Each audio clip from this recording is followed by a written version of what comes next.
guys, the BenQ show match is done, so we will put it on like this. And I apologize for the dark lighting.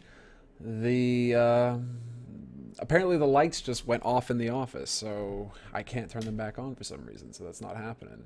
Bit odd, but we're not going to let that stop us. This is just going to be a very short, quick improv Q&A sesh, because a few of you actually did send in some questions. So we'll see. We'll go ahead and grab a couple of them and take advantage of Fiff while he's here and see what we can do there. So Fiff, man, are you here, man? Yo. Yo. Well, a lot of people actually wanted to hear me speak Swedish, so välkommen tillbaka min vän. Hur mår du? Hur mår du? Tack så mycket. Jag mår bra. Ja, Hur mår du själv? Jag mår jävla bra. Jävla bra. Ja, jävla bra. Ja. Jaha, ja. Enough. It actually wasn't that bad. No. Now I know that I never have to speak English to you ever again. You don't. That's the thing. Like, well, okay, let's not go that far. But I am learning a lot more. It's just I can't speak. I still can't speak. I still can't remember. Well, that's the hardest part, right? Like just... understanding. Like when you hear people speak and talk Swedish, then I'm pretty sure that you understand most of it, right? It's just the talking. Exactly, man. I like. It's just when you actually have to put the words in, all I can be is just like, jag pratar inte svenska. Förlåt. Jag förstår inte. Like, it just doesn't work. I can't do it. That's all I know. Look at it this way. You sound like a proper immigrant. Proper immigrant. Thanks, mate. You know that blog? There's this vlog. It's perfect. It's an immigrant in Sweden. It's amazing. Like, this guy just finds gifts, and he's like, when you eat a semla for the first time and stuff like that, it's just like these amazing gifts, 5 minutes until, I look up from work and I realize there's 5 minutes until System Bolaga closes on a Friday night, and it's just like this scene from Lord of the Rings where it's like the battle and Legolas is looking, it's just stuff like that. It's just so perfect. Like, this guy's so spot on with this immigrant stuff. I'm like, I can relate. I know now. You know exactly how it is. I know how it is. All right, well, there you guys go. Swedish demonstration. But let's see here. Let's see this. Let's find those questions, because we're gonna do 3 of these questions. So let's figure it out. Well, I guess the biggest thing here is there's quite a few of these. But what do you think about this CZ thing? Because Freiburg went on and said basically remove it from the game. LDLC were like, nerf it. Where do you kind of stand with the whole CZ question? Do you think it should be removed, or do you think it just needs some tweaking? Well, first off, regarding Freiburg's statement, I think that was just out of frustration, to be honest. Because, I mean, the way that people have to see it is that the weapon is in the game, right? Everyone can use it. So it's not like, okay, we're just going to give it to, say, CTs. You can use it as both CT and T. So that makes it all of a sudden, even though it might not be balanced, what happens is that the anti-eco rounds that you have after you win the pistol are extremely hard to win, because CZ is a weapon that you can run and shoot people with, and it does loads of damage, right? Yeah. So what people are saying is, from Valve's point of view, they want eco rounds to still be exciting. They don't want it to be, well, they just lost a pistol, let's just go AFK for 2 rounds, right? Sure. So they wanted to make eco rounds a little bit more interesting. The problem here is that the weapon is so extremely good when it comes to eco rounds like that, since you can run and gun. Whereas if you're trying to hold a position, you're gonna crouch or whatever, you're gonna hold your spot, then all of a sudden you have 5 angry terrorists or 5 angry CTs that just run and gun you, right? Sure. So that's a problem. So I don't think removing it from the game, I don't think that's gonna happen. I do believe, though, that it might get nerfed. But I don't think that's good. It definitely won't happen before DreamHack, I think. Yeah, I think that's the big thing. Yeah, it will probably have to happen after DreamHack, because what they did after Cologne was that during Cologne, it was kind of like I wouldn't call it a test period, but they wanted to look, because the problem here is that, and people need to understand this, is that the pro scene of CSGO, or the people that's trying to play in a team, they try to play tournaments or whatever, that's only of the whole CS:GO scene. We're only about a 3% percentage of everyone that plays CS:GO. Mm-hmm. And if you add that in, so you have 97% of players that doesn't play, say, professionally, or they don't play in a team. They just go in and they play matchmaking, right? Or they didn't even know what Tuscan or Season was. Exactly. Yeah, exactly. So what happens is, when you pull off data, you can't just pull off data from just the pro scene. You need to pull off data from everyone, right? So if you look at the whole player base of CS:GO, and you look at the statistics for the CZ, then you will see that that weapon isn't actually used that much. It's actually used a lot. Like, it's used a lot in the pro scene, obviously, because the pros know how to handle it, they know how to use it and whatnot. But for the rest of the players, they don't know. They'd rather stick with like a weapon that has loads of ammo and 20 bullets and whatever, like the 5.7 and the Tech 9, and that's where they're basing off their statistics, right? Sure. So then, according to that, this weapon is balanced, because there's not, because the thinking would be, if it's OP, then everyone would use it, right? It was the same discussion we had when it came to the auto sniper. If it's OP, then everyone would use it. Why doesn't everyone use it if it's so OP? Which, again, it's valid, right? Because not everyone uses the auto sniper. No, it's only in certain situations where you can really see the full glory. Yeah, exactly. So then you have the CC. In the pro scene, it's used pretty much out of everyone, which is a problem. So again, I don't think they're going to remove it. I think that they might just nerf it. And when I say nerf, what I would like to see is they can still keep it automatic. And if they want to keep the same rate of fire, they need to nerf the damage of it. If they want to keep the same damage, they need to lower the rate of fire. There's two options if they still want to keep the weapon in the game. Because just increasing the weapon cost won't really make that big of a deal. So they haven't really changed anything about the weapon. They just raised the price by $200, which is nothing. Which doesn't make a huge impact. I mean, basically, you're still seeing operas. You're still seeing pretty much everybody buy the damn thing. It put it off for like maybe like a week, where you saw teams like, okay, we'll go back to P250s, and then slowly but surely everybody's just back on CZs again. Exactly, and it's like that weapon. It's like it's meant to be the secondary for an opera, because it's so strong. Like you see teams, especially the main operas of teams. They always, if they have money, they will always buy the ZZ, because they know, okay, even if I leg this guy, whatever, or let's say I missed a shot, and if they come close quarters, I'm gonna kill them with my CC anyway. So it's a very, in terms of that weapon, for operas, it's an extremely strong weapon. So it's strong in both secondary for operas, and it's strong in eco rounds as well. So how do you fix that? You either, like I said, nerf the damage or nerf the rate of fire. Well, there we have it, guys. Straight up. Not going to be removed from the game. I mean, that's unrealistic, removing it from the game. There's too much money to be made with skins as well. Yeah, it's not going to happen. So basically, let's see if they decide to make any of those tweaks after DreamHack Winter. Because it's going to be Gamescom all over again. Every pro is just going to corner the devs and slam them about the CZ. Yes. Pretty much like Gamescom. So yes. Maybe 2 majors is what it's going to take, to get them... Well, I think that they thought that they had the issue fixed, because they thought that, okay, since it's so cheap and it's so strong, people will just buy it on an eco round, because you want to still save money for the actual weapon rounds. But then people start to realize, well, okay, yeah, it costs $500 or $200 more, but we can easily win an eco on it. It's like a 50% chance. Yeah. Yeah, that's the thing. And then you have your definition of what's winning an eco as well. Like, do you consider an eco round 1 if you kill 3 of the other guys and just make them spend $1,500 or $15,000 in the next round, or just outright winning the round? No, just outright winning the round. Yeah, there's a bunch of different ways to look at it. Because what happened? Look at BP, for example. This game, it's actually a pretty good example. So they lose the pistol round. They get the bomb down. Anders, hello. They decide to buy everything. So they buy CCs, they buy armor, they buy nades. They lose that round. They killed 3, and then they decide to buy again.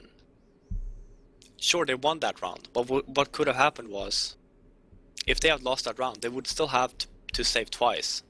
Yeah. So then they're throwing away. They're throwing away like 2 rounds out of I would say a gamble. So you need to win that round in order to. I mean, sure, you can damage the city's economy, but if you don't win the round, what's going to happen next round is that you're still going to be yourself and your team will still be stuck on the same amount of money that you had the round before.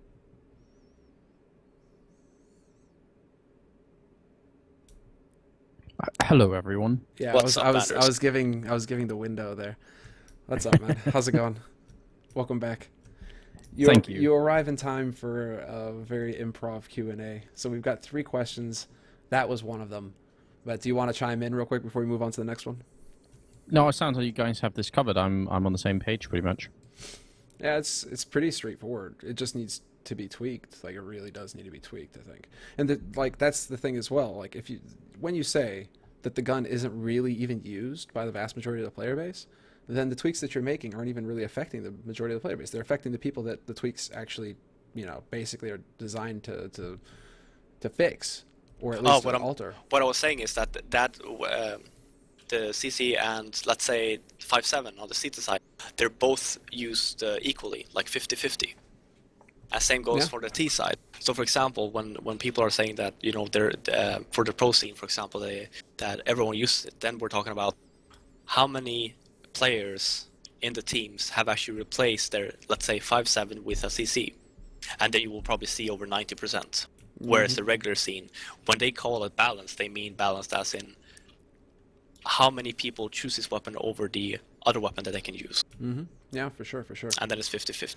That's the 50-50 thing, but like the what's going to happen is essentially they just need to make one of the tweaks that you mentioned, and it's not going to have that huge of an impact at the lower tier, but at the higher tier, it'll have the impact desired, like the desired effect, basically, which will be render the gun a little bit less effective. It's not going to be a big problem for the people who aren't playing at the very top tier, because they're still going to have a kick-ass little pistol. But for the top tier, the pro scene, making a change to a rate of fire or something like that all of a sudden will actually maybe bring certain players back into line with others, for example, or at least make these rounds a little bit more evenish.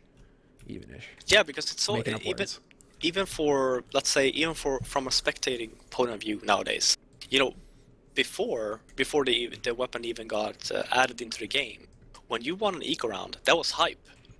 Yeah. Holy shit, they just won an eco round. It shouldn't be possible, or it's a very small chance that that's gonna happen. But nowadays, if people win an eco round, it's like, yeah, okay, they won the round. There's nothing more to it, right? There's no hype around it, because there's such a high percentage that you will actually win the round.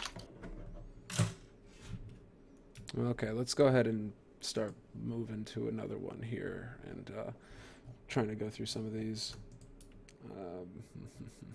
Let's see.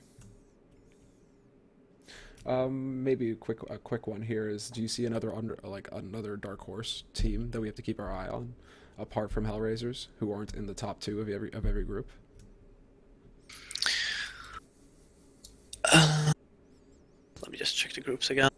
Well, I wouldn't really call Hellraisers a dark horse. Like, I mean, if you just look at the groups, for example, the teams that I would not classify as dark horses would be, Fnatic, Cloud9, Hellraisers, Titan, Dignitas, LDLC, NIP, Virtus Pro, Navi. Yeah, the top 2 out of every group, pretty much. Yes, we guarantee those. But like for the bottom 2, apart, disregarding Hellraisers, because they're kind of in the middle. Like you probably put them at like 9th rank right now or something like that. But like the other teams, that are in the bottom 2, do you see anybody who could potentially upset, or is it just pretty straightforward? I think. I mean, it's gonna be exciting to see IBA power play. I think they can potentially upset Titan or Dignitas, depending on the map choice. I think it's gonna be an extreme upset, but I still think it can happen. And then on Group D, it's going to be Epsilon and MyXMG. If Scream is on fire, then I see Epsilon be able to... They could beat either Virtus Pro or Navi, for sure. If he's playing well. Then I can definitely see Epsilon beat one of those 2 teams.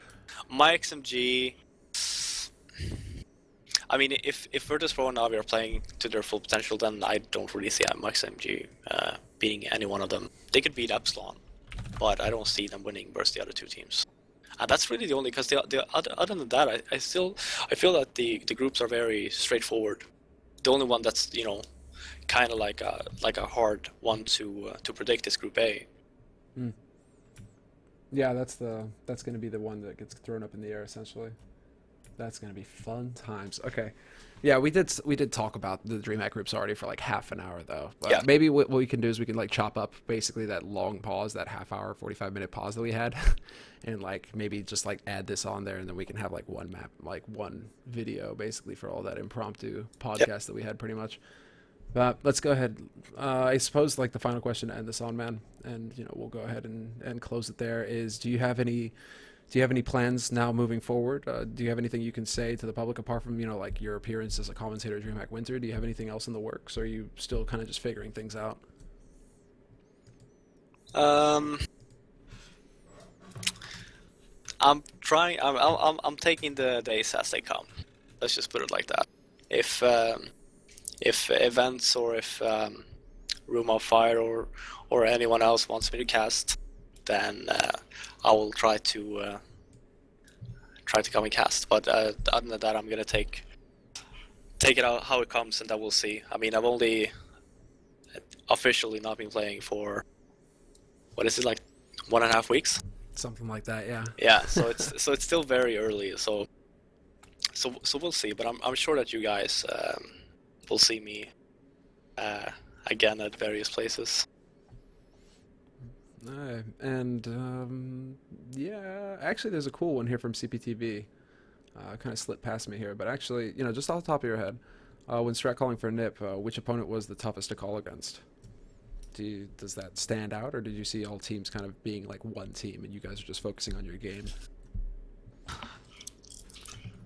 It depends. Well, I think it depends on the map as well. But for example, Titan is Titan when they're CT and they're on point. They're extremely hard to call against, and also Fnatic is extremely hard because they're so unpredictable. Whereas when you have, for example, I don't know, maybe not a top tier team, like we're talking about like a top 3 team, then like almost every team have something that they always do, right? They always have something that you can read them on. Tell. Yeah, like a tell on if they're doing this on the B side or if they're doing this on the A side, then you pretty much get a pretty good tell on how they're playing and what we can do to counter it. Whereas, for example, versus teams like, let's say, Fnatic and LDLC, Titan on certain maps, where they have players that they like to take peeks and like to take picks, and they can be aggressive at times where you think that people or players and teams won't be aggressive. Then it's extremely hard to predict what they're going to do, and then it's extremely hard to call because then you need to make the right decision. Mm-hmm. So for example, I'm going to take VP as an example again. So for example, versus a team like VP, when you play against them, you know that they like to push on CT. You know that they want to go aggressive. So then what do? Yeah, you just sit and hold for 45 seconds or 30 seconds. Just wait for them to come, and then eventually they will come. And if they don't, then okay, that's fine. Yeah, sure, we might have wasted 45 seconds of the round, but we could also have potentially gotten an entry or two. For sure. I'm not saying that VP is easy to play against. They're not, since, I mean, they're all very talented and they have the aim for it. So even though you sit and wait for them, chances are they're gonna blow you up anyway. Yeah, I think that's kind of the common fear of unfacing VP. But you would put like maybe VP up there, but there's no definite top tier for you then. Everything's a different flavor pretty much for every team. Yeah, exactly. Again, it really depends on the maps. Because there are some maps that you can actually, when you're playing against a team that's good on their CT side, there's certain maps that's extremely hard to actually play against or play on against those teams. Mm-hmm. But yeah, like all in all, I think that I'm guessing Fnatic had the most unorthodox way of playing. I mean, they do it good, they do it well, and it works for them. But I'm guessing that they are the one team that's the hardest to read in a way when you're playing on the T side. Can I chime in with a question? Go Sure. for it, dude. So Lurpus recently released an article about 2 hours ago, I think, which talks about the problems of having online qualifiers for major tournaments, and actually argues that those qualifications are becoming so important, both from a monetary point of view for the teams and just generally, that to avoid cheating or DDoSing and stuff like that, there should be LAN qualifiers for the major tournaments. Do you think that's we that's a talked reasonable about idea? this. We talked about this All for right. half an hour earlier, actually. All right, fair enough. I will. Well, then. Well, never all mind, right, but yeah. Fifth, do you want to go over it again real quick to sum everything up? Well, what I was saying first is that I completely agree. I Yeah. think that when it comes to a major tournament, they should spend a little bit more money to actually have to host a LAN qualifier. And if that's not the case, if they want to spend a little bit of money but not as much, then they should try, get the manpower for it, think in advance, and just try to host regional qualifiers. For example, like I was saying before, if hosting a qualifier in Stockholm at Inferno Online, for example, and that qualifier is for Norway, Sweden, Denmark, and Finland. And Yeah. then everyone that wants to try and qualify, sure, it might be 64 teams, it might be 128 teams, it doesn't matter. What's going to happen is that you're going to get the best teams at the event. Instead, you're going to have, instead of having online qualifiers with no anti-cheat, and you might end up having, I'm going to say, worse LAN teams than you probably could have had. Yeah. And True. the other one would be, if you are so persistent on having an online qualifier, at least get a decent anti-cheat to host it with. There seems to be some agreement between most people I've talked to so far about it. Yeah, I mean, it's not too much of a stretch right now to try and go for that as well, especially when all of a sudden DreamHack, Valve, Inferno working together to provide, a week-long boot camp. To me, that's like, okay, so if you have the resources to do something cool like that, I mean, it is a cool thing, but if you have the resources to do something like that, why not carry that boot camp over a little bit, like 2 weeks in advance or something, and have it be the qualifiers for Scandinavia, as Fifflaren says, right? Something like that. It's showing that the events, they have the means, or at least they're starting to get to that point with the viewership, the crazy viewership that's coming in for these events. Now it's all about manpower. I feel like it's the infrastructure to actually be able to run those things properly. That's the thing that's really going to set it back for a lot of events, because they just don't have the infrastructure.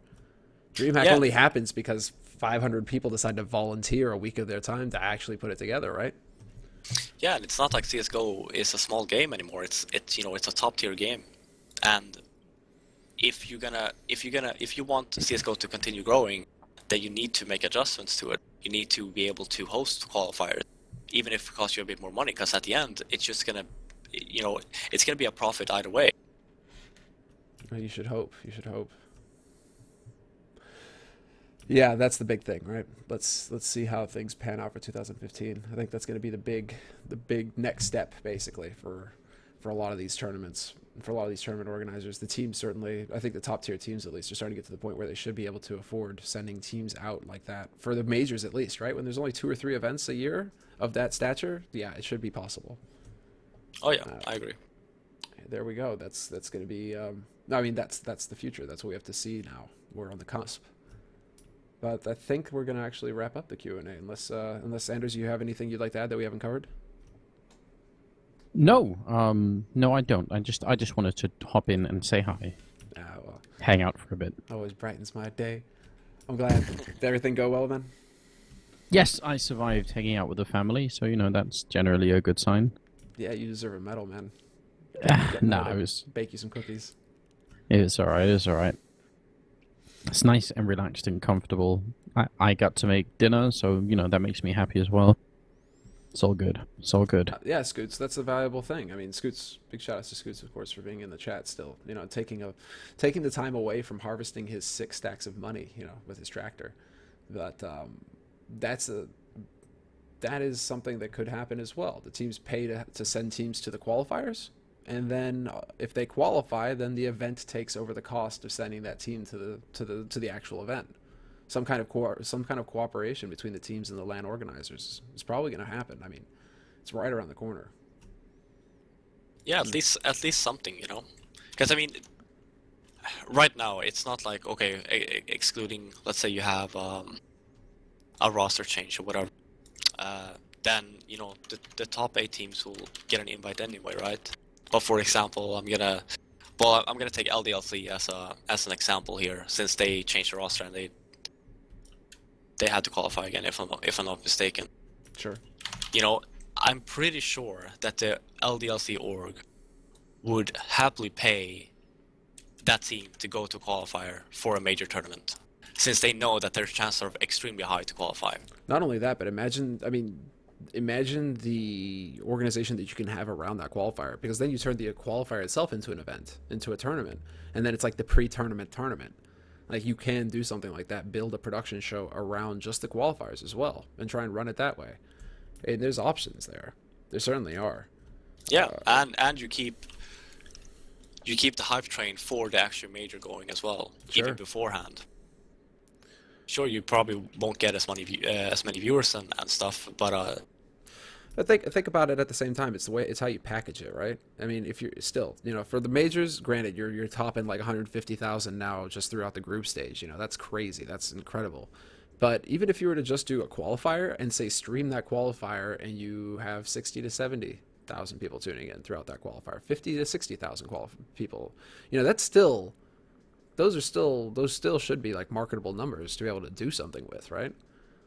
I think all of this comes down to organization, though, and the fact that, marketing budgets get locked down at the beginning of the year. You kind of have to have a plan going into it and how you approach it all, and you have to be able to get in touch with sponsors early and all this sort of stuff that takes time and takes actual foresight, and I don't think we're at that point yet at all. Still feels like the Wild Wild West. yeah, but that's the thing though as well, because like you're saying, that takes planning, and the problem right now is that teams and organizers and whatever, they find out about the majors very late. Instead, if let's say that Valve plans on having 4 majors per year, just put out the dates for next year now. That way, other organizers that plan on having a LAN tournament, they can just sort their schedule out around that instead. So then you will basically know, okay, in March we have a major. Okay, the qualifiers will be in February, for example, and just do it that way. And then for the other organizers that plans on having a LAN tournament or whatever, they know, okay, this week or these 2 weeks, there's going to be a major, so we can't really host a tournament, or we don't really want to, because we want the best turnout possible. And just make it like that. I mean, it can't be that hard to actually put out dates on when you plan on having majors. Because right now, the only 2 organizers that is actually hosting majors is DreamHack and it's ESL. DreamHack is pretty straightforward. They have 2 events. They have DreamHack Stockholm, or actually 3: DreamHack Stockholm, DreamHack Summer, and DreamHack Winter. And DreamHack Winter is the biggest one. And then you have ESL, which I'm pretty sure they can work with the ESL to figure out dates there as well. It feels to me like we're getting dangerously close to arguing that there should be a central body governing Counter-Strike. And the most comfortable thing would be if Valve did that, but we all know Valve is never going to do that. Yep. I mean, kind of like Riot would do for League of Legends. Which has, I guess the way that Riot run things has certain downsides, but then nobody else has come up with, as far as I know, like a model that could run, side by side. But if the teams and the tournament somehow banded together and said, all right, let's bring all of this under control and have like one governing body that somehow still remains unbiased, which is obviously the big problem, it would definitely solve a lot of those issues, right? Yeah, for sure. I mean, because Thanks, Max. right now, it's just, I think it's just everywhere with events. You only have like a handful of events that you actually know the dates of, since they always host the tournament at the same dates, like ESWC, DreamHack, Copenhagen Games. Yes. Yeah, that's where you have to try and build around it. But what happens if there's an event, an up-and-coming event, say Faceit, take Faceit, for example, right? How do they get into that circle then? If at the beginning of the year it's already locked in, and then all of the buzz is going to be around, DreamHack and ESL, what is that? Does that then stifle growth for other tournaments? No, I wouldn't say so, because the thing is, you only want, for example, the bigger tournaments, right, that will happen. Just have that as a base, and then for example, like Faceit or for Fragment Masters, then they know which dates they need to work around. Sure, they know Right. which states they want to, but you know that's the thing. It's still a bidding war, I guess, to get one of these majors. And if you know at the beginning of the year you're not going to get one of the biggest, the prestigious events of that year, does that then turn you away from doing CS, for example, as a tournament organizer, or do you continue to try? I'm wondering. I'm just wondering. The way that I see it is, right, if you have another tournament, we're going to take Faceit as well, for an example. If they want to be able to host a major in the near future, then I would think ahead. So, for example, if Faceit at some point wants to host a major tournament, then they should aim for 2016. And they should start, so for example, they need to have a pretty good build-up tournament for that. For example, in 2015, to show Valve that, okay, we can also host a major tournament. Yeah, what all this points to, as Scoots is correcting his typos, is what he mentions, you know, the fact that Valve have to be more future thinking, and so do the event organizers. The event organizers, though, the big ones are, in a sense, all, you know, it depends, but, you know, some of them are, and so they're taking those steps. But Valve, for the majors at least, because they control the purse strings for that, they're the ones who really, like, it feels like the ball's in their court. So the question is, you know, are Valve going to get more involved? Are they going to be the ones, you know, to say, okay, this is this year plan that we've got. Who wants to get on board with us? You know, who's on the train? Yeah, and that's something they should get on, obviously. Like, or we just need an Alex Garfield in CS:GO, basically. Hint, hint. I thought Sir Scoot was our Alex Garfield. Oh, well, he used to work for Scoot. He used to work for Garfield. He's free now, man. He broke those chains. But that's what I'm saying. He's free. He's free? supposed to be our is he that going kind to of be guy. the man? Is he going to be the man for us? Our hero? I mean, he's already a grumpy old man, right? He might as well be grumpy towards Valve. I don't think we have to worry about that one. All right, I think we're gonna let's call it a wrap. Let's call it at the end of the show, man. But thanks for helping me out, man. Thanks for helping with the cast. That was a good time. Yeah, it's been fun. And for everybody tuning in, big shout outs to all of you guys for joining in to watch the show and also sticking around for this impromptu little talk session that we had. But that's going to be it for us here on the channel tonight. Be sure to go and check out, let's see, what is going to be happening. Matchmaking is going to be happening throughout the week. But apart from that, it's going to be pretty quiet. There aren't many official matches to get into. So it's going to be pretty quiet leading up to DreamHack Winter. So guys, this is the time for you guys to, you know, relax. Let it all sink in what a magnificent year this has been, and let it sink in that we've got one hell of a finish just a week and a half away. So we're going to be there soon enough. It's going to be nothing but good times. So all of you guys, you got something to look forward to. But that's going to be it for us here tonight. So have a great night, and I'll see you guys tomorrow. Take care.